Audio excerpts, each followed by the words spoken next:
კომპანია კავკასია პროგრამა თქვენი დრო და ჩვენ ისევ ეთერში ვართ სტუმართან ერთად, მაგრამ სანამ სტუმარს წარმოგიდგენთ იქამდე, ესე იგი მინდა ყველას გთხოვოთ, ჩვენ მოგვექონდეთ პრინციპით ვის გაფრთხილებულია, შეარაღებულია, ანუ დღეს ხვალდაზე 3 დღე გვაქვს სავსემთვარეობა იცით რას ნიშნავს მზის და მთვარის დაპირისპირება ერთმანეთთან.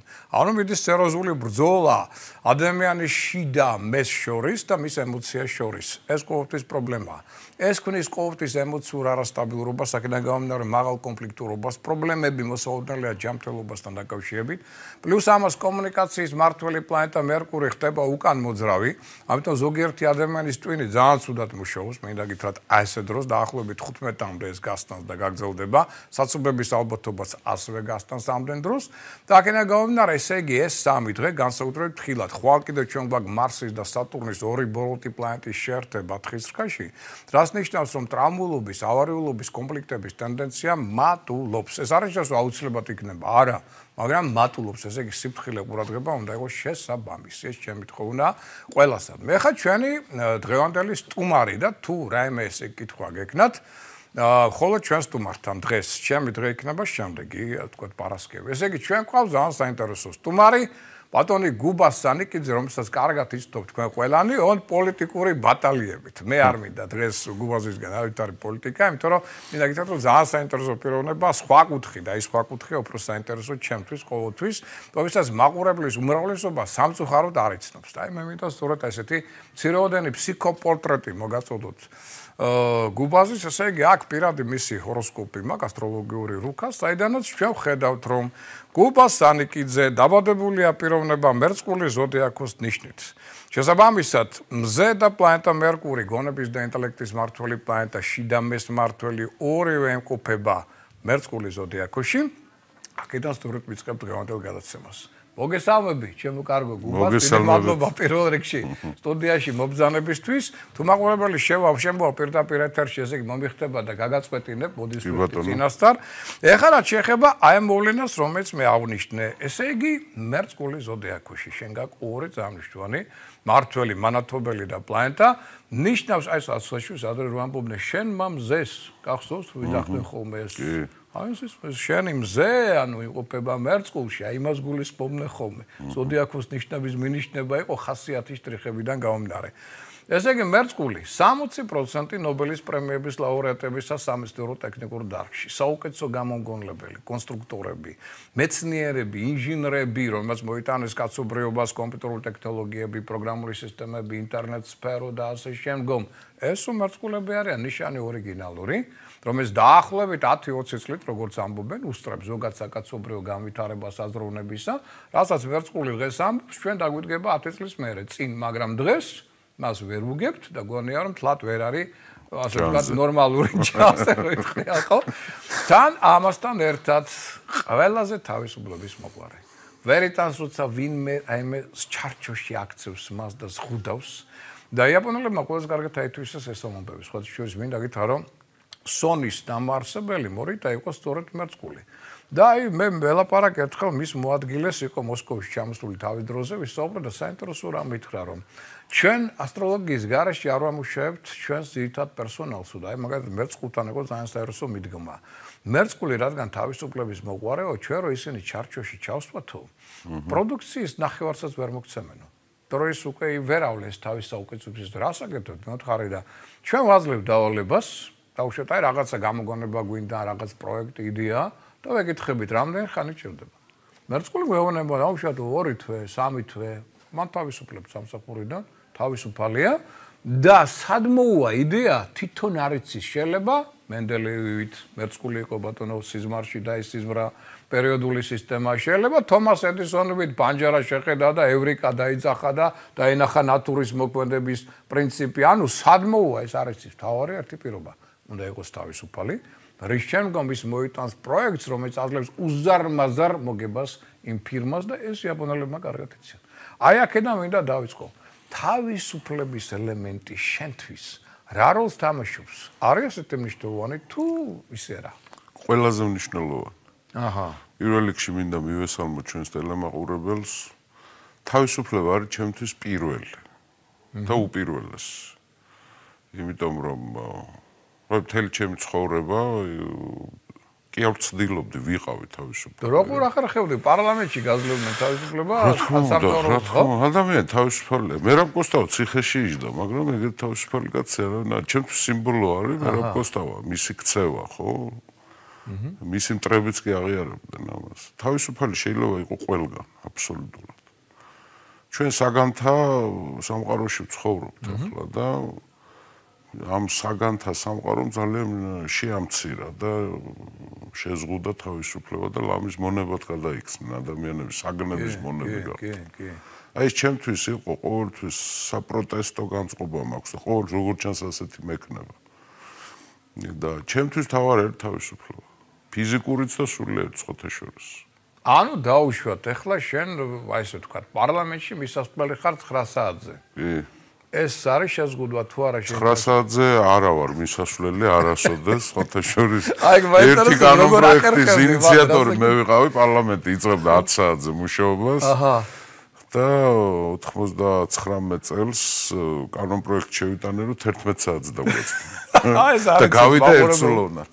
ოპოზიციამ და ხელისუფლებამ და უჭირა მხარე, ხო? კარგი და როდემდე იმუშაოთ, ეს იქ არ ქონდა არაფერი. არა მაქვს მე ასე განსაზღვრე.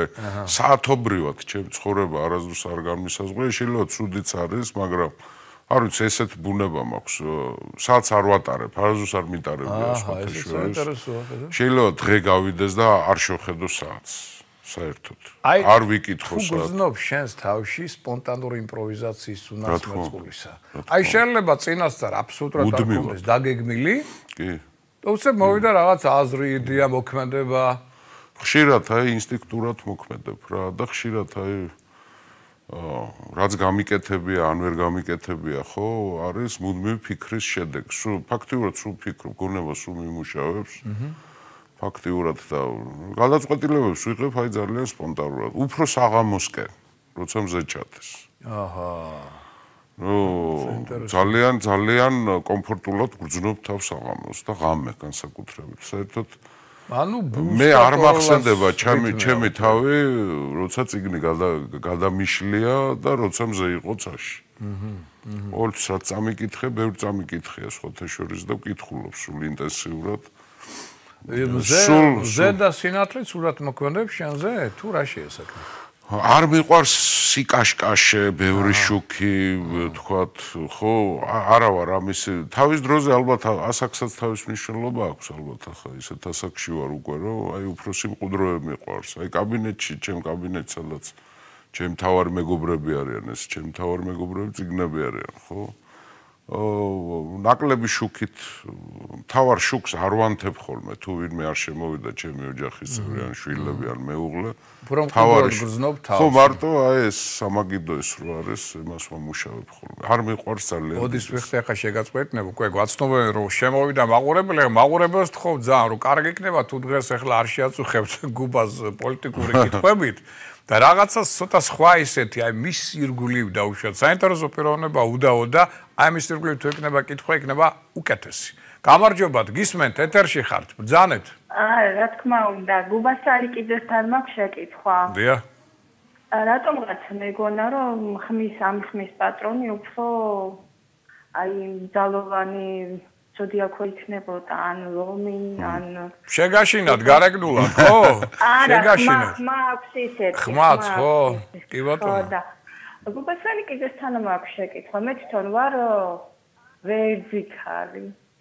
ხო და ჩემი ცხოვრების მანძილზე სულ ხიბლები ასე ვთქვათ მერწყული კაცები და სხვაათებს ვერ ვამჩნევ ასე ვთქვათ და მე როცა ვიხილები და მათთან ურთიერთობა მინდა ასე ვთქვათ აი ესე ვერძი და მერწყული მე მგონი კარგად უგებენ გუბასალიკიძეს მაინტერესებს თუ ყოფილა მის ცხოვრებაში ბევრი ვერძი ხალი აჰა, კითხავთ კი ბატონო. ხო გაიგე? კუბას კითხვა იყო ეს კალი შეცხოვრებაში თუ რაიმე როლს ასრულებს და მიშა მიუხედავად ჩემი უღრმეს პატივისცემისა შენს მიმართ ასტროლოგიით არ ვიყავი მანდამეც გადაცებული არც ურთიერთობებში არავის არ ვეკითხებოდი ახლა. ყველას დიდი სიყვარული და ყველას დიდი აღმაფრენა და ერთადერთი და განუმეორებელი ეს ჩემი მეუღლე არის დღეს, ის არის თხისრქა. და ასე რომ ეს ნამდვილად ვიცი რომ ის თხისრქა იყო, როცა გავიცანე და ანჩენი ახლა რა ვიცი, ურთიერთობები მქონდა ქალბატონებთან, მეგობრები მყავდა, კურსელები მყავდა ძალიან. მაგრამ აქცევდი ყურადღებას რა ზოდიაქია. ხო, ამიტომ ამ კითხვაზე ვერ გიპასუხებთ, გასაგებია კუბაზე. ჩემთვის ყველა საყვარელი ქალი აღმოჩნდა თხისრქა. კი ბატონო, ეხლა ერთი დეტალია თქვენ რას ვქვით იმასთან და კი ბატონო, ხმა ეს ცალკე, მაგრამ გარეგნობის ნიშანი არსებობს ასცენდენტი, რომელიც გვაძლევს გარე ფორმას. გარეგნობის ნიშანი გუბაზის არის კურო. ამიტომაც კურო თქვენ ცით ერთ-ერთი ყველაზე მშვიდი ნიშანია და სტაბილური. ამიტომ გარეგნულად არის 7 სტაბილური, არც ერთი ზედმეტი მოძრაობა არ აქვს. ეს იმიტომ რომ მიწის სტიქიის ნიშანი კურო გვაძლევს ამას. სხვა შორის კურო მონათესავია თხისრქისა და ამანაც დაახლოვა მის მეუღლესთან. ესეც არის. ამიტომ არ გეგონოთ ახლა გარეგნულად იქნება საკმაოდ სერიოზული, იმიტომ რომ კურო ესეთია ზედმეტად და კურო არიცინის და ესეთი რაღაცები არ აქვს, მაგრამ შინაგანად ასეთი არ არის. მინდა გითხრათ, გაცილებით უფრო მეგობრულია და გაცილებით უფრო კარგია. მე ზუსტად აი ეს პორტრეტი მინდა დაგანახოთ გვეს, რომ ის გუბას ანეკიძე, რომელსაც თქვენ იცნობთ, რომ რაღაცა მრისხანე ხმის პატრონი და მრისხანე სახლის არ არის ესეთი, ნამდვილად არ არის. აი ეს არის ყველა საინტერესო. მე მგონი კიდე გყავს ტელემაყურებელი, გამარჯობათ, გისმენთ, თუ ხართ ეთერში, გისმენთ. ბრძანეთ. გამარჯობათ. ნუ არ არის ყოველ შემთხვევაში შემოვა ალბათ მაყურებელი იმედია. ეხლა გუბას, ესე იგი აქ ესეთი დეტალია. ასეთი პიროვნება მერწყული 24 საათი აზროვნებს. ანუ ღამეც კი ვერ ისვენებს, ხო? მისი გონებას უჩართულია. დილით იღვიძებს დაღლილ მდგომარეობაში. აი ეს მდგომარეობა როცა გაქვს, რას აკეთებ ამ დროს? როგორ გამოყენებ თავი, ხო? აი გაიღვიძე მთელი ღამე ტვინმა იმუშავა. ხო, ნუ ახლა ჩვეულებრივი ძალიან ტრივიალური, ძალიან მიყვარს ყავა. ყავით გამოდივარ დილით. აუცი რაღაც რიტუალებითა გვაქვს, ყავას არ ვსვამ მარტო, სხვათა შორის. აუცილებლად ჩემ მეუღლეს ვთხოვ, რომ ჩემთან ერთად დაждდეს. ხო და აი დღის გეგმებს გეკმავთ ისე რა. მარტო არ მიყვარს ყავის დალევა დილით, აუცილებლად ჩემ მეუღლესთან ერთად უნდა დავლიე. ხანდახან ის სვამს, ხანდახან ის არ სვამს ჩემთან ერთად. მაგრამ უბრალოდ დაგიჯდება. აუცილებლად ეს რაღაც რიტუალებით აქვს. დილით დიდი ხანი მინდება, რომ გამოვიდე ძილის მდგომარეობიდან, იმიტომ რომ მე ჰიპერაქტიული ვარ ღამე. ანუ ჩემი გონება, გაორმაგებული, გასამაგებული მუშაობს აი მაშინ, როცა უკვე ადამიანი, ყველა ნორმალური ადამიანი. მეუღლე როგორ არის? მაინტერესებს, დილით ადრე იღვიძებს თუ ისიც? რა თქმა უნდა. მანდ აი ახლა ეს არის ძალიან საინტერესო კითხვა. მე ტელემაყურებას თავი დროზე ერთად გადაცემაში უხსნედი, რომ არის ორი ტიპის ადამიანი ბიორითმით, ბუ და ტოროლა. ანუ ბუ მუშაობს კარგად ღამის საათებში, ოღონდ მე ვარ ბუ და ჩემი მეუღლე არ ტოროლა. აი, მე ზუსტად გქონდა ამაზე ერთ-ერთი საუბარი, ესეთი რომ ძალიან ხშირად ამის შედეგად ხდება კონფლიქტები. ნუ მაგალითად, აი გეტყვი ახლა. აი ამ შემთხვევაში შენს მეუღლეს ღამე უნდა ადრე დაძინება, რომ დილით ადრე გაიღვიძოს, ხო? შენ პირიქით ღამე გინდა ამ დროს დაუშვათ, შეიძლება სტუმრად წასვლა და ასე შემდგომ. აი აქ კონსენსუსს როგორ აღწევთ და რა ხდება? კონსენსუსი როგორ არის? ხშირად ვარ საყვედურების ქვეშ, მრისხანე საყვედურების ქვეშ. ეს ჩვენი ოჯახის საერთოდ იუმორის მოთაყვანეები ვართ, სულ ყველა მთელი ოჯახი და აი ჩემი ბავშვები მაგალითად ყოველთვის ერთობიან, რომ ღამე მაგალითად ირმა როგორ ჩემი მეუღლე როგორ მეუნება, რომ დროზე დაიძინე, დროზე დაძექი, რომ ხვალე ასადგომი ხარ და ასე შემდეგ და მე როგორ ვიგერიებ ამას. ხო, ეგ არის. აბჯარი რომ აქ ასხმული და საინტერესოა. სხვათა შორის მიშა აი მანქანის საჭესთან. კი. ღამე შემიძლია დილამდე ვიარო. ვიარო, ხო. დილამდე გამთენე დავითენო, აძილი არ მომერევა, მაგრამ დილით ვერაფრით ვერ ვждები საჭესთან. კი, მესმის შენი კარგი. აბსოლუტურად, არა შრომის უნარიანი ვარ. ეხლა ნახე რა საინტერესო მომენტია ეს. ამიტომ დილით სიარულს ვერ სულ ღამე დავდივარ. მივედით ძალიან სერიოზულ სოციალურ საკითხთან, რომელსაც არავინ თავრობაში ყურადღებას არ აქცევს და მე ამაზე მქონდა ადრე საუბარი. ახლა უყურე, ჩვენ ყავს ორი ტიპის სოციუმში ადამიანი, ხო? ერთი მუშაობს დილით, მეორე საღამოს. რა ქნას ახლა პარლამენტმა? ადამიანი, რომელიც იქ ჩვენ ყავს ბუც, ყავს ტოროლა. არის კატეგორია ადამიანის, რომელიც საღამოს უკვე დაღლილი 6-ის მერე აღარ შეუძლია, ტვინი აღარ მუშაობს იმის. შენ ამ დროს იღვიძებ მეორე კატეგორია, აბა ეხა დავждეთ, გადავწყვიტოთ იმ, რა უნდა გადაწყვიტოს, თავი არა, ერთი სული აქ სახში გაიქცეს. წავიდეს ან დაისვენოს, ან დაიძინოს. ნახე რა ხდება? ანუ იმის პროდუქტიულობა საღამოს ნულია, შენი პირიქით უმაღლესი. და პირიქით ის გეუბნება დილით დავждეთ, კაცო, იმუშაო, ტვინი დასვენებულია, შენ ეუბნები, მოეცა კაცო, ჯერ უნდა გავიღვიძო. ნახე, ეს არის მომენტი, რომელსაც მე ხშირად ხვდებოდი, მათ შორის სამეცნიერო კვლევით სფეროში, როცა ბიოქიმიის გზით მოვდიოდი, იქაც ყავდა სხვადასხვა თანამშრომელი, ერთს უჭირდა დილით, მეორე პირიქით ამ დროს აკეთებდა, ეს იწვევდა ზოგჯერ პრობლემებს. აი იქნებ აქაც შემდგომ, ეხლა მე არაერთხელ მიფიქრე ამაზე, რომ რაღაცნაირად მოვიფიქროთ ისე, რომ მარგი ქმედების კოეფიციენტი მაქსიმალურად გამოუწუროთ ამ ხალხის, მაშინ როცა მათი ეს უნარი ყველაზე მაღალია. ხვდი? ხო, არ ვიცი, საინტერესოა, ალბათ, რა თქმა უნდა, ხო მე ასტროლოგიით არ ვიყავი გატაცებული, მაგრამ ყოველთვის ვაღიარებდი ამას. მარტივი მიზეზის გამო. ეს უკვე ფიზიოლოგიაა.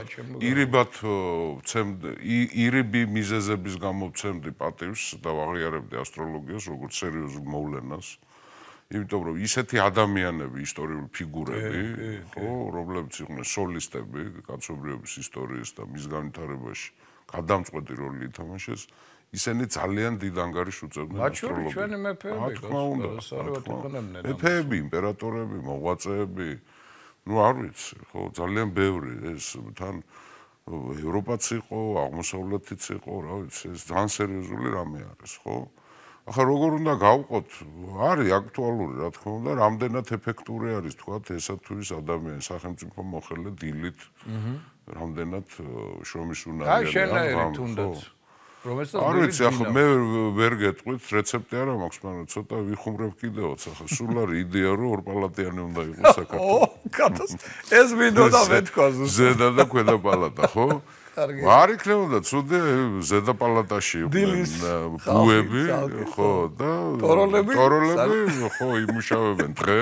მე შეკითხულობ. ბუები დაამტკიცებენ ღამე. სხვათა შორის მე და შენ ხა კითხულობ, მაგრამ ამაში არის საკმაოდ სერიოზული აზრი. მე დაგიტანო პროდუქტიულობა მუშაობის ამ პალატებისა იქნება საკმაოდ მაღალი. იმიტომ ყველა იქნება თავის ყველაზე პლუს მდგომარეობაში. ხო, რა თქმა უნდა რა. ნუ ახლა ეს ჩვენ კი ვიხუმრეთ, მაგრამ ეს იმდენად მნიშვნელოვანია, ხა რამდენად შრომის უნარი, ახლა მითხარი, რომ ეს იაპონელები როგორ უდგებიან, თქო, იგივე მერწყულებს, ხო, არ ზღუდავენ, არ ეუბნებიან, რომ ცხის ნახევარი სამსახურში მოდი, თქვა, ხო, ისევე როგორ მთელი ცხოვრება ისე გავატარე მე, რომ არ მქონია ისეთი სამსახური, რომ ცხის ნახევარზე აუცილებლად უნდა ყოფილიყო.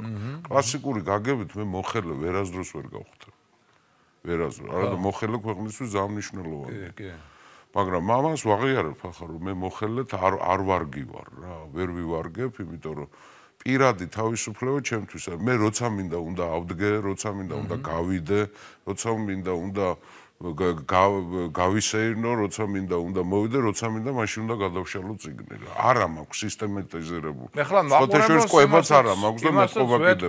რატო ამბობს ახლა ამას გუბაზი მერწყული ამ შემთხვევაში? რატო ამბობს? იმიტომ რომ თუ ჩვენ ახლა შეიძლება თქვენ თქვათ რომ ახლა აბა როგორ გინდა ისე ემუშაო, მაშინ არადისციპლინირებული ადამიანი ხარ, შეიძლება დაარქვათ, ხო მას? სინამდვილეში მოდით ესე ვთქვათ. თუ ჩვენ მას ჩავსვათ ჩარჩოს და ეს ეხება უმრავლეს მერწყულებს, მინდა გითხრათ, ჩარჩოში და ვაიძულებთ. ის გალია იქნება. არა, გალია ეს ცალკეა. მე მინდა გითხრათ, რომ 50%-საც კი თავისი პოტენციალისა ვერ გამოავლენს და ძალიან მალე თქვენ როგორც ხელმძღვანელ პირს, რომელსაც აიძულეთ, იძულებით ამუშავებთ ამ ზონაში, ძალიან მალე გული აგიწროვდებათ მის შესაძლებლობებზე და მონაცემებზე.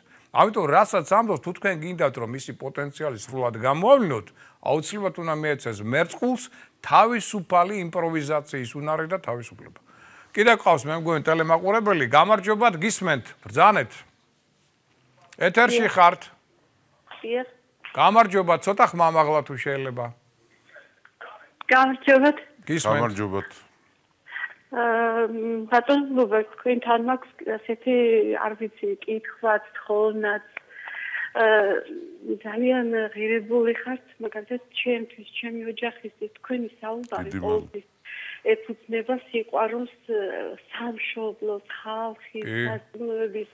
აი, რაც ქართულ ადამიანს უნდა ახასიათებს, მე ხედავ თქვენი გულიდან მოდის თქვენი აი აზრები ისეთი ისა გაქვთ მეტყველება ყოველთვის რომ აი გულით გისმენთ ყოველთვის და მადლობა ძალიან ისე ჩემთვის პატრიოტული ადამიანი ხართ იმიტომ რომ გიყვართ სამშობლო და არა იმიტომ რომ თქვენ ან ვიღაცა აი უბრალოდ მე ყველას პატრიოტული ესე ცუდად არ გამიგოთ მაგრამ ვერ ვიტან ასეთი კარგი ადამიანი რომელიც ასეთი მცოდნე ასეთი ყოლაფის დამნახველი ასეთი ყოლაფერს რომ აი სწორად უყურებ იცით მე ვხედავ ხოლმე ძალიან კარგი საგაქვთ ხოლმე რაღაცა როცა ხდება ანალიზი დიახ ანალიზია კი ბატონო დიახ სწორად შევლობთ ყოველთვის და ვერ ვიტან თქვენნაირი ადამიანები ჩუმად რომ ხართ ჩვენ საქართველოს ჭირდება თქვენნაირი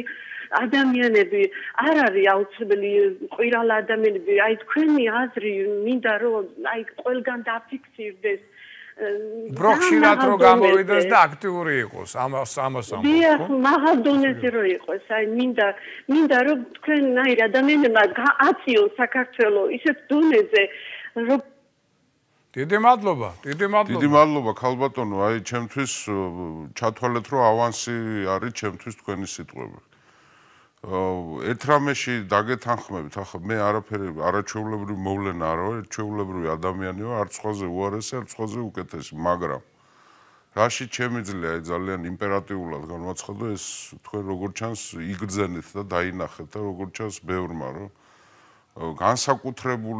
განსაკუთრებული სიყვარული მაქვს ჩემი ქვეყნის მიმართ ახლა ეს არ არის არც ადღეგრძელო არაფერი აკაური ვარ მე ამ მიწისა ვარ მე ვერსად ფესს ვერ გავიდგავ რამოდენიმეჯერ მქონდა ძალიან სერიოზული შემოთავაზება მე ქვეყნის გარეთ უმაღლეს სასწავლებლებში რამოდენიმე ქვეყანაში რომ გადავსულიყავი გადაბარგებულიყავი ძალიან საინტერესოც იყო ალბათ და ქვეყნისთვისაც უკეთესი იქნებოდა ახლა რომ ქართველი კაცი რაღაცებს გააკეთებდა ახლა ხო მაგრამ ვერ ვახერხებ რა ძალას კარგავ მე როგორც კი აი რაღაცა გავწდები სამანს საქართველოს სამანს არ არის ეს გადაჭარბებული ფიზიკურად თავი ძალა მეკარგება აბსოლუტურად ეხლა მე გეტყვით ეხლა რა შეეხება ჩემ გამოჩენას ეს მარტო ჩემზე არ არის ჩემო ძვირფასო დამოკიდებული ეს არის ტელევიზიებზე დამოკიდებული ახლა ხო რამდენად მიგიღებენ ახლა მე ისევ პარტიზანობას დაუბრუნდი ხო აგერ პარტიზანული ტელევიზიები არის კავკასია არის სახელგანთქმული პარტიზანული ტელევიზია პარტიზანულ ომს აქვს ერთი კარგი თვისება ვერასდროს ვერ ამარცხებენ მას არც ერთი პარტიზანული ომი არ დამარცხებულა ხო ორი ტელევიზია ახლა სადაც მე ვჩდები საშუალება მაქვს გამოვჩდე ეს არის კავკასია და ესა ობიექტივი თორე პირველი არხი დახურულია რუსთავი დახურულია იმედი საერთოდ ბოქლომი დაადეს და გასაღები გადააგდეს ამიტომ არა მაქვს მე ამის საშუალება ხო მე არ ვწყვიტავ ამას ჩემო ძვირფასო სადაც წავასრებ ძალიან ბევრს დავდივარ ქუჩაში ბევრ ადამიანს ხვდები მე არაზუსტ არ მივეკუთვნებოდი იმ პოლიტიკოსების რიცხვს რომელიც შავი მანქანით დადე მე სულ დავდიოდი მაღაზიაში შევდივარ საზოგადოებრივ ტრანსპორტში ავდივარ ადამიანები მაჩერებენ ქუჩაში ვესაუბრები რაც შემიძლია ნუგეშსაც ვაძლევ მაგრამ ეს ყოველთვის იწვევს ერთმანეთს ენერგია ჭირდება ამას ხო და ამ მუდმივ ენერგიას ვღებულობ ზუსტად აი ეს თქვენი ზარი ახლა ჩემთვის არის ძალიან სერიოზული და ძალიან ბევრი ენერგია მივიღე თქვენგან და დიდი მადლობა ამისთვის მე გპირდები ცოტა ხანში გუბაზე კიდე უფრო ენერგიული გახდება თვითონ იცის რატო ეხლა საქმე რაშია მე აგეხსნით კიდე რატო აქვს ესეთი რამე საერთოდ მერწყულები არ გიზდებიან მაინც სამშობლოზე რო თქვა რომ დიდი პატრიოტები და სამშობლოს ასე თქვა სიგიჟეები მათ არ ახასიათებთ სულ მაინტერესებდა რატო ისტორია რატო სამშობლო რატო ამაში ესე გამოკვეთილი და ძალიან კარგად გამოჩნდა პირად ოროსკოპში მინაგიტად აი პირველი ეს უთხარი ახლა რო შევხვდით გამარჯვების მმართველი პლანეტა მისი აღმოჩნდა 28 გრადუსში კერჩხების ზოდიაქოს ნიშნისა. კერჩხები ასტროლოგიაში ეს არის სამშობლო. სამშობლოს პატრიოტიზმი, ოჯახი და საგვარეულო. ამიტომ მან შინაგანად უკვე ეს ჯერტი გენეტიკურად წამოვიდა და მეორეც ერთი პლუს შინაგანად ინტუიციური ნიშანი იგრძნო თავიდანვე რა როლი აქვს სამშობლოს, რა ენერგია აქვს სამშობლოს და რატოა სამშობლოში ყოფნა საჭირო. თორე უცხოეთი კი უწერია ოღონდ მეორე ხარისხოვან როლად. ანუ შეუძლია გამოიყენოს ოღონდ ისევ სამშობლოსთვის აი ესეთი ფორმით. ამიტომ სამშობლო აქ არის მისი მთავარი წარმატების ადგილი. და ამიტომ იხსვის ზუსტად სამშობლოსთვის. ეს არის აქ მთავარი. ამიტომ ეჭვი არ შეგეპაროთ, რომ გუბას შანკიძე ხა მე რო ეს არ დამენახა და აქ დამენახა შემთვარე კირჩხიბში.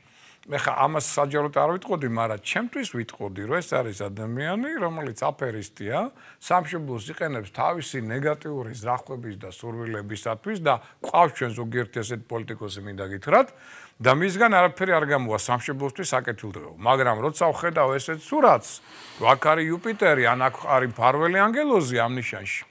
აი ეს არის ნამდვილი პატრიოტი. ამიტომ კიდევ ერთხელ ამბობ, იგივე თუ სახელმწიფო დაინტერესებს, ან ვინმე თავარ მოხელეს თავრობაში, მე მზად ვარ ყოველთვის დავეხმარო. მომენტალურად აღმოვაჩენთ და გეტყვით, ვინ არის ნამდვილი სამშობლოს პატრიოტი და ვინ მიტმასნილი. ამას ყალი არ გაუვა ასტროლოგინა, შეიძლება ითამაშოს ადამიანმა 1000 როლი მოირგოს და რაღაცა გეგონოთ. რამდენი ნიჭიც არ აქვს ადამიანს. არა, ნუ ზოგიერთ შეიძლება ლორენს ოლივიე უნდა გახდეს. ხო, ნუ თუნდაც ზოგიერთს, მაგრამ აქედან უკვე აქედან ყალი არ გაუკვე ზუსტად გეტყვით. ივარგებს ეს სამშობლოსთვის თუ არა. მე მგონი კიდევ ყავს ტელემაყურებელი, გამარჯობათ, გისმენთ, ბრძანეთ. გუბასთან თუ გაქვთ რაიმე კითხვა? დიახ, მოგესალმებით. გამარჯობა, ცოტა ხმა მაღლა. ბატონო გუბას, ერთი ასეთი თემა მინდა თქვენთან ძალიან დიდი ხანია მაწუხებს ეს ამბავი და მე ვარ სამაჩაბლოდან. პირველი ომით შეგვეხო, მეორე ომით შეგვეხო და ისტორიული სამართლიანობაზე საუბარი ისტორიკოსების მხრიდან. არ დადგა ეს დრო, რომ გავაცნოთ მსოფლიოს, აი სადაც კი ხმა მიგვიწდება. რას გულისხმობ, იცით, როდესაც პირველი კონფლიქტი იწყებოდა, მაშინ ჩვენი ისტორიკოსები, მათ შორის ქალბატონი მარიკა ლორდ-კიფაინძისგან პირადად მე მაქვს მოსმენილი ტელეეთერიდან, რომ როდესაც ისინი თავის ნებაზე წერდნენ ეგრეთ წოდებული ოსეთის ისტორიას, მცირე რიცხოვანი ერია, პატარა ერია, რაც უნდა წერონ და იკითხონ და ამის შემდეგ და აი რა მოგვიტანა და სადამდე მოვედით, სხვა ფაქტორებიც იყო რა თქმა უნდა, მაგრამ სულ მაწუხებს, იცით, დიდი ხანია დადგა დრო, რომ ისტორიულ ეს ერთ-ერთი ბერკეტია ჩვენი კონფლიქტის მოგვარების. მაგის გარდა დიპლომატია, სახალხო დიპლომატია ასამუშავებელია ძალიან ფართოდ და ძალიან მაღალ დონეზე. ჩვენ ხო ვიცით, რომ კონფლიქტის გარეთ ტერიტორიაზე, დარჩენილ საქართველოში არის ძალიან ბევრი ოსი მოსახლეობა, მათ შორის მათი ინტელიგენცია ხო არის. ეს ხო შეიძლება გამოყენებული რატომ არ მუშაობს ეს ფაქტორები, რატომ არ მუშაობს და მადლობ, ძალიან მოკლედ ვიტყვი, იმიტომ რომ მაინც დღეს ნაკლებად აქვს პოლიტიკური, მაგრამ ძალიან მოკლედ გეტყვით. რა თქმა უნდა, ისტორიული სამართლიანობა არის ერთ-ერთი უმთავრესი კონფლიქტებში. საზღვრებს როცა ადგენენ ქვეყნები, აუცილებლად ჭირდებათ მათ ასეთი სპეციალისტები, ისტორიკოსები, კარტოგრაფები, რომლებმაც უნდა მოიტანონ ძველი რუკები, ძველი, თქვა, ცნობები, რომ აი ეს ადგილი ამად ამ ქვეყანას ეკუთვნა. ძალიან მარტივად ახლა რაც შეეხება ისტორიულ სამართლიანობას, ახლა აქ ხანდახან არის რომ ვიღაცა 80%-ითაა მართალი და ვიღაცა 20%-ითაა მართალი. ჩვენ ვართ 100%-ით მართლები. მარტივი შეკითხვა დაუსვით ყველას. სამაჩაბლოს ეგრეთ წოდებული სამხრეთ ოსეთის ტერიტორიაზე ერთი ოსური სიტყვა წარწერა გვაჩვენონ სადმე. ან ტაძარზე, ან ციხესიმაგრეზე, ან წიგნი, ან ხელნაწერი, ოსური სიტყვა ერთადერთი. აფხაზური არის? ისევე როგორც აფხაზეთის ტერიტორიაზე გვაჩვენონ ერთი სიტყვა აფხაზურად დაწერილი. ჯეთი აფხაზურად დაწერა რა არის, არ ვიცი, იმიტომ რომ კირილიცაზე არის, ახლა როცა ხალხი ამბობს, რომ ერთ-ერთი ყველაზე ძველი ხალხი არის მსოფლიოში და წერს კირილიცაზე, ну ახლა ცოტა ესეთი კომიკურ სახეზღებულობს ეს. ამიტომ ისტორიული სამართლიანობა, რა თქმა უნდა, ჩვენ მხარეზეა, ოღონდ ეს არ არის ქალბატონო საკმარისი, ამას ჭირდება კიდევ ერთი რამ. ღირსეული სახელმწიფო. როცა შენ ჟურნალისტს გათოკავ, რომელიც შენთან არის გამოქცეული და გადასცემ იმ ქვეყანას, საიდანაც გამოიქცა, შენ სახელმწიფო აღარ ახარ, ღირსეული ქვეყანა არ ახარ. სტუმარ მასპინძელი ამოვიღოთ სახელმძღვანელოები და რისთვის ვასწავლეთ. მე ვამბობ აი ეს აზერბაიჯანელი რო გადასცე, არც ვიცნობდი, არც გამიგია, არც მისი მოღვაწეობის შესახებ ვიცი. არ არის ახლა ეს ვარსკვლავებს არ წყვეტს იმაში, მაგრამ კაცი იყო დევნილი, ჩვენთან მოვიდა, დაგვიკვაკუნა და გვიშველეო გითხრა. გადა ამნაირ ღირსება ისტორიული სამართლიანობა ნულდება, როცა ღირსებას კარგავს სახელმწიფო და ქვეყანა. და ჩვენ ჯერჯერობით ღირსება აყრილი სახელმწიფო ვართ. გასაგებია, მე მგონი კიდევ ყავს ტელემაყურებელი, გამარჯობათ, გისმენთ, ბრძანეთ, ოღონდ ძალიან პოლიტიკური არსახეს ნუმისცემთ გადაცემას. გამარჯობათ, გისმენთ. გამარჯობათ. ბატონო გუგა, ძალიან მიხარია რომ გიყურებთ. დიდი მადლობა. იმიტომ რომ ყოველთვის თქვენი საუბარი ნებისმიერ არხზე, სადაც არ უნდა გადავწყვეტო და დაგინახოთ, მე სხვა არხზე მე აღარ გადავწავ. ეხლა რაშია საქმე? თქვენ ახსენა ბატონო მიშამ თქვენი მეუღლის, კი? ხისკა, რა თქმა უნდა, უდიდესი ძალიან მნიშვნელოვანი ნიშნის მატარებელია თქვენი მეუღლე. მე ძალიან მიყვარს ხისკა, მე ცხისკა ვარ, სხვათა შორის. ბიჭიც ცხისკა მყავს, ჩემი შვილიც ცხისკა. თქვენ და თქვენ მეუღლეს ძალიან ბევრი გაქვთ საერთო ერთმანეთში. სამშობლო სიყვარული, რაღაც პატრიოტიზმი, ასეთი რაღაც იცით როგორი, აი, ძალიან სხვანაირი. დიახ, ხო და კითხვა დაუსვით, თუ გაქვთ კითხვა. დიდი მადლობა, ქალბატონო. დიდი მადლობა. მე უფრო მოფერების ელემენტი იყო მე მგონი ვიდრე კითხვა. დიდი მადლობა ასეთი სიტყვებისთვის. აჰა. გუბას, ჩემო კარგო, ესე იგი მთვარე, ემოციური ცენტრი. შენ დაბადების მომენტში გადიოდა მორიელი ზოდიაქოს. ეს ნიშნავს რას? ღრმა ინტუიცია. თუ ქონია შეგრძნება ინტუიციური რა ესე უნდა მოხდეს ან რაღაცა მოხდება ან ის პიროვნება დაუშვათ აი ესეთი აი გიშლის ეს ხელს იყენებ ვერ იყენებ როგორ გავყოფ ამას კარგი შეკითხვა სხვათა შორის ხშირად ფიქრობ ამაზე მოვლენებზე როგორც წესი სწორ ინტუიციას ვავლენ მაგრამ ადამიანებზე შეცდომებს უშვა აჰა ზეგერა საინტერესო აი გარკვეული მოვლენა მაგალითად რაც შეიძლება მოხდეს რაც უფრო მასშტაბურია ეს მოვლენა, ხო, მით უფრო სწორ ანალიზს ვაკეთებ. ძალიან ბევრი რამე კი არ მიწინასწარმეტყველებია, უბრალოდ გამიკეთებია ისეთი, იმიტომ რომ ლოგიკა აქვს ყველაფერს, აქ არაფერი ნიჭი არ არის, უბრალოდ ცოდნა პლუს ლოგიკა. ხო? ინფორმაცია პლუს ლოგიკა. მაგრამ ადამიანებზე მაქვს შეცდომები სერიოზული დაშვებული. ანუ ადამიანს რო შეხედა ვერ იგრძნობ ის სანდოა თუ არა მიშა როგორ არის იცი რაც არ უნდა გასავლი თუმცა რატო უნდა გაუკვირდეს აი ყოველთვის ვცდილობ ადამიანს დავინახო უკეთესს და გადაჭარბებული წარმოდგენები მაქვს ხანდახან ადამიანებზე და მე როცა გებულობ რაღაცას რომ ის არ არის რაც მე მეგონა საკმაოდ სტრესულ მდგომარეობაში ვარდები ხოლმე კი ახ ამას ღალატს ვერ დავარქმევ ხა არავის ფიცი არ დაუდია ხო მაგრამ აი რაღაცა მოლოდინი გაქვს რომ რაღაც კარგი შთაბეჭდილება გაქვს თქვა შეიძლება ეს ახალგაზრდა ადამიანი იყოს ხო ან შეიძლება შენი თაობის იყოს ხო თუნდაც მეგობარი მაგალითად ხო მაგრამ მე აღმოჩნდება რომ ნუ ჩვეულებრივად არის ამის კი არ აშავებს მაგრამ რომ გონია რომ აი რაღაცა ფასეულობების მიმდევარი არის და საერთოდ მე ადამიანში ვეძებ ყოველთვის აქვს თუ არა მას ფასეულობა. ინტერესი გასაგებია. ყველას აქვს ინტერესი, ეს ბუნებრივი მდგომარეობა მით უმეტეს იმ სამყაროში, რაც ვახსენე, საგანთა სამყაროში. ინტერესები არსებობს. მეც ამაქვს ჩემი ინტერესები, ოღონდ ჩემი იდეალები გაცილებით დომინირებს ჩემს ინტერესებს, ჩემს პირად ინტერესებს. იდეალები მაქვს მე და როცა იდეალები გაქვს, რაღაც პრინციპებიც უნდა მოაყოლო, რაღაც პრინციპების კალათიც უნდა გქონდეს ადამიანს, ხო? აი რომ შევხედავ ადამიანს განსაკუთრებით იმ საქმეში, ახლა ბევრს გონია რომ შეიძლება მე მიყვარს ეს საქმე და არ მიყვარს მე ეს ჩემი საქმე არ არის. იძულებითა ვარ მე აქა, იმიტომ რომ თავს მოვალეთავ თვლი, ასე გამზარდეს, ასე გავიზარდე მე დავიგეში ამ ქვეყნის ინტერესებისთვის. ნუ ასე გამზარდა დედაჩემა და მამაჩემა. სხვათა შორის ბევრს გონია რომ უფრო მამაჩემ, არა დედაჩემა უფრო რა. ხო და ამიტომ თავს მოვალეთვლი და არ მიყვარს მე ამ საქმეს და როცა აქ ხალხს ხედა 90% აი რაც შენ თქვი აქ, ნუ აი მოსული არის საშოვარზე რა. კი.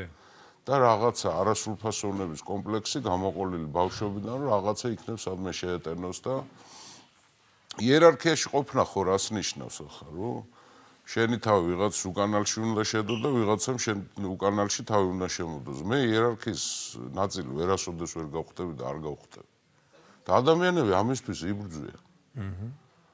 და მე ზარალდება ქვეყანა, იმიტომ რომ შემთხვევითი ხალხია ამ საქმეში. აგერ გამოვა კაცი და შეგეკამათება და წინააღმდეგობას გაგიწევს კი არა, პირიქით შეურაცხყოფაზეს გადმოვდა იმ საკითხზე გეკამათება, რაზედაც მე პირადად 30 წელი მიმუშავია და იმას 30 წამი არ უმუშავია იმ საკითხს. ესა გვაქვს ძალიან ცუდი თვისება ქართველებს. ვილაპარაკოთ თემებზე, რომელიც არ ვიცით. აი მთელი ჩვენი საზოგადოებრივი ეს ცხოვრება არის დაწყებული სამზარეულოდან დამთავრებული ცენტრალური ტელევიზიებით, ადამიანები გამოდიან და არ ცხვენიათ ისე საუბრობენ იმ თემებზე, რომლებსაც წარმოდგენა არ აქვს წერტ. და ეს ღუპავს ქვეყანას. ეს არის კატასტროფა რა. ავის და კარგის გარჩევა, ებრაელები ხო სანიმუშო ხალხი არიან ახლა თავისი გამოცდილებით ისტორიული გამოცდილებით, ბევრჯერ კატასტროფები გაიარეს მათ, ძალიან დიდი კატასტროფები გაიარეს, ხო? ნაწამები ხალხი არის, ხო? მათ აქვთ ასეთი თხოვნა, უფალს უთხოვენ. არასდროს არ თხოვენ ფული მომეცი, ბინამაშოვიე, მანქანა ჩამომაყვანიე, რაც ჩვენ გვჭირს ხანდახან. უფალს ყოველთვის თხოვენ ებრაელები, უფალო გამარჩევია, ავიდა კარგი. ამაზე დიდი სურვილი ადამიანს რა შეიძლება. აი ჩვენი მთავარი პრობლემა, ერთ-ერთი მთავარი პრობლემა ქართველების არის ვერ ვარჩევთ აუს და კარგს. ილია ჭავჭავაძე ვერ დავინახეთ. აკაკი წერეთელს ხმა არ მიცეს და მიცეს ვიღაცა მიკიტანს ხმა. ილიას ტყვია ესროლეს და მერე მივიღეთ ბოლშევიზმი. გუბას გიფიქრია რაშია საქმე? ქვეყანა სადაც არის ასე დიდი ისტორია, ასე დიდი წარსული, ამდენი ბრძენი ადამიანი და რა მოხდა, რატომ მივიდა იქამდე, რომ შავს და თეთრს ვერ არჩევს? მე ამას მაინც უფრო შევეცდები მეცნიერულად მოკლედ გიპასუხოთ, რა. ქართული საზოგადოება მაინც იყო მთელი შუა საუკუნე, ხა. ჩვენი ისტორია არის კლასიკური შუა საუკუნეები, ხო. ელიტარული საზოგადოება იყო, ანუ ელიტა მართავდა. ხა ბევრს ელიტა ცუდი გონე, გააჩნია ელიტა როგორია, ხო? არის ფსევდოელიტაც, არის ანტიელიტაც სხვათა შორის. ხო? ანუ საქართველოს ისტორია მაინც ეს არის პიროვნებების კისერზე და მხრებზე გადავლილი. არაჩვეულებრივი შეფასება მიცა ჩვენს ისტორიას, იყო ასეთი ძალიან კარგი და ჩვენი დიდი მეგობარი დავით ლანგი, ქართველოლოგი, რომელმაც თქვა, რომ საქართველოს ისტორია არისო წინააღმდეგობის ისტორია, ოღონდ ეს არ არისო იდეალებისთვის ბრძოლა, ეს არის ცოცხალი ორგანიზმის წინააღმდეგობა. და გვადარებს ირლანდიელებს ხოთა შორის, ხო? საქართველო არის ქვეყანა, სადაც ქვეყნის სამსახური და ქვეყნის ინტერესების დაცვა ყოველთვის გადიოდა მიშა სიკვდილის სიცოცხლესთან. ჩემთვის აი გველნაკბენივით მთელი ცხოვრება მე მახსოვრება და მახსოვს და ყოველთვის აი ეს არის ჩემთვის რაღაცა ნიშანია რა. როგორ დასცინოდნენ რუსთაველის გამზირზე 16 თაყაიშვილის ქართველები. აი მათი დღევანდელი ჩვენი ქართველობა ვინც ვარ, ჩვენი ბაბუები და მამები და დედები დასცინოდნენ 16 თაყაიშვილს. სულ მაინტერესებს ფსიქოლოგიურად რას ნიშნავს ეს? ამ პიროვნებებს ახლა ჩვენ რომ არ ყოლოდათ ერთგდალეულები, სამოციანელები, ხო, ჩვენ ვიქნებოდით ლეკებივით ახლა. ჩვენი შიდა სალაპარაკო ენა იქნებოდა რუსული. მაგალითად, მეგრელები და გურულები ერთმანეთს რუსულად დაელაპარაკებოდნენ. რომ არა ილია. ხო? ამიტომ ყოველთვის გადადიოდა პიროვნებებს.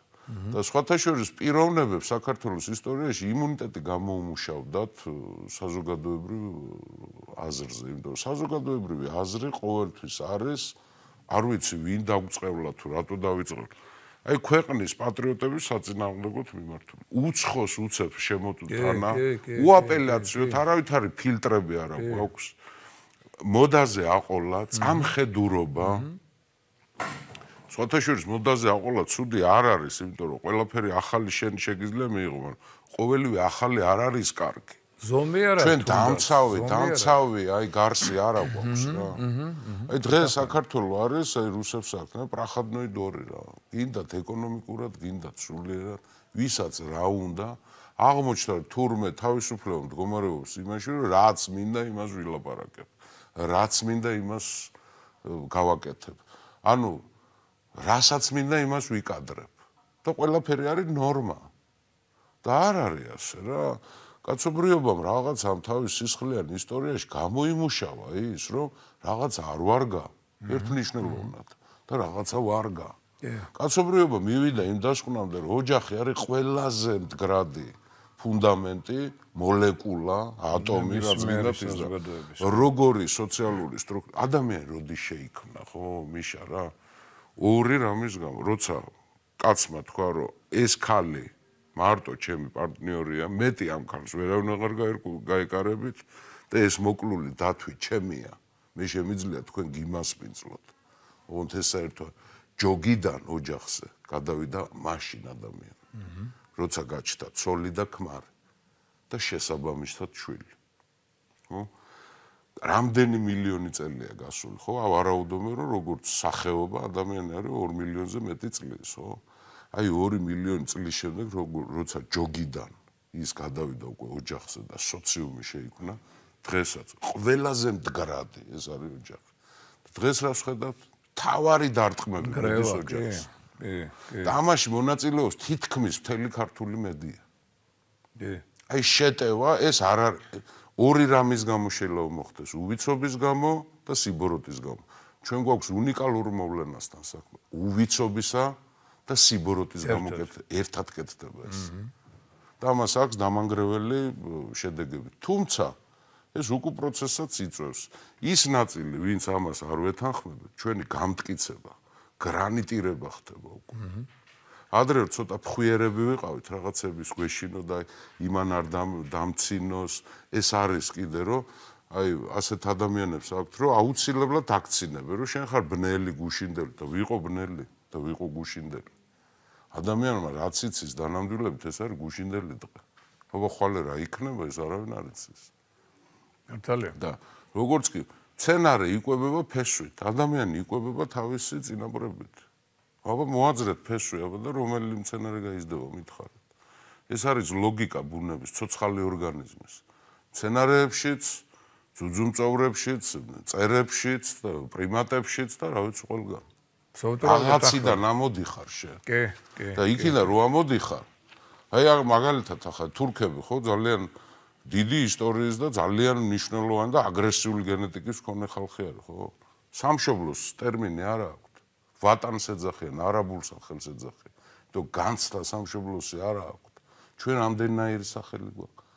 სამშობლო, ისა მამული, ორივე სქესისაც გვაქვს. აწეჩესტვა რუსეთში, პეტრემ შეიტანა. და არის სერიოზული ეჭვი, რომ ქართულიდან თარგმნა. როგორც როძინა მაჩ, თოიძეს ნახო ისა. რუსულში არ ზის ესა, ქართულში ზის, დედა სამშობლო. ხო? თურქებს არ აქვთ სამშობლოს აღნიშნული, არაბულიდან აქვთ ყველა თურქულ ენოვან, აზერბაიჯანელებსაც, თურქებსაც, უზბეკებსაც, ყაზახებს, ვატან, ეს არის არაბული. არაბებისგან გადაიღეს. ძალიან კარგი. აი ესეთი გუბა სანიკიძე უყვარს ყველას. გუბას შემოკარგო, დრო სამწუხაროდ არ ყოფნის, ძალიან მწუხვარ, იმიტომ რომ ყოველთვის საინტერესოა მართლა საუბრის მოსმენა.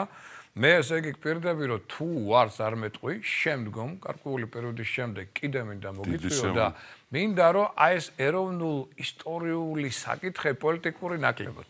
ეროვნულ ისტორიული საკითხები ცოტა წამოვწიოთ, იმიტომ რომ საზოგადოება თვითონ ეს ახალგაზრდა თაობა განათლებული პატრიოტიზმი. კი. არაბნელი პატრიოტიზმი, გაუგებარი. აი ეს მინდა რა, რომ ამ განათლებული პატრიოტიზმი. აი ამ თემებზე რომ ცოტა ესე იგი ახალგაზრდა თაობასაც გავაგებინოთ ისტორიულ, ეროვნული, ეთნო ელემენტები, რომელიც სამწუხაროდ ნელ-ნელა შესუსტებულია და მცირებულია და სხვაობები, კიდე ჩვენ რითი განსხვავდებით სხვებისგან, ხო? იმიტომ არ შეიძლება სულ ეკითხები ამ მედასავლეთებს ეგრეთ წოდებულს, ხო, რომ ჯო მითხართ ვის გინდათ დავემსგავსოთ?